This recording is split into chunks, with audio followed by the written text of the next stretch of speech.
با سلام و خسته نباشید. وحید زاره هستم.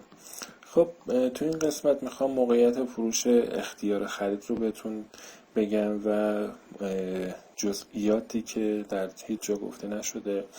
ببینید، برای زمانی که شما میخواید موقعیت فروش بگیرید در اختیار خرید، یا باید سهم پایه رو در پورتفوی خود داشته باشید، یا اینکه یه وجه تضمینی بلاک میشه و تا زمانی که اون موقعیت رو نبندید اون بچ بلاک شده میمونه. خب که محاسبه این بچه تصمیم از طریق سایت TSE قابل انجام هست. خب من این موقعیت رو هم با همون اعداد و ارقام قبلی و با در واقع اون نماد زمینی 1151 انجام دادم. ما بابت فروش اختیار خرید یه هزینه 150 تومانی که در بالا پرداخت می‌کردیم اینجا دریافت می‌کنیم. قیمت سهم پایه 2700 تومانه و قیمت اعمال 3200 تومان.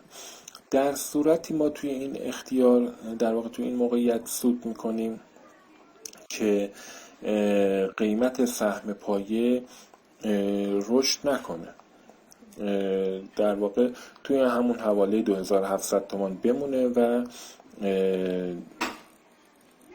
و یا کمتر هم بشه که ما از این طریق سود میکنیم و سود معینی هم داریم توی این موضوع. ولی توی این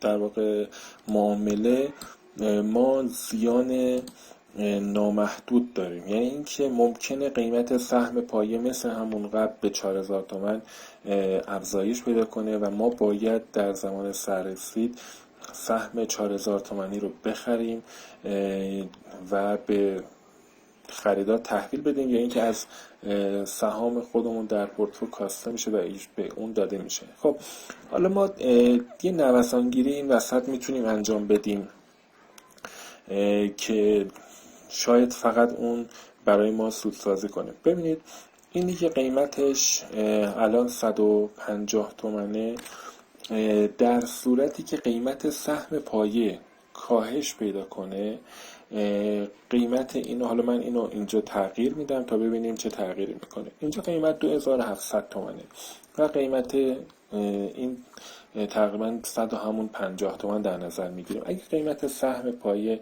به 1500 تومان کاهش پیدا کنه،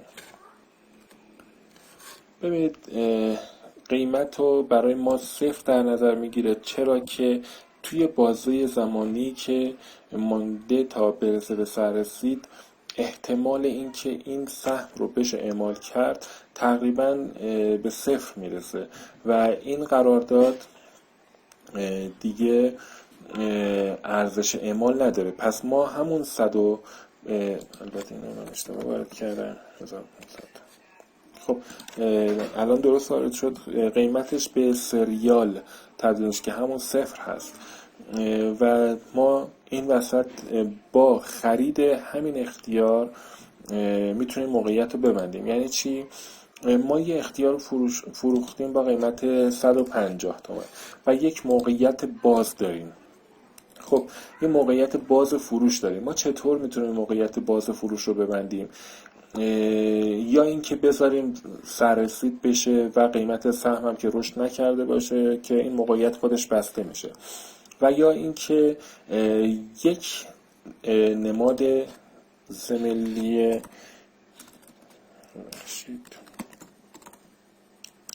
خب مثل اینکه این ساپورت نمیکنه فارسی رو، مهم نیست.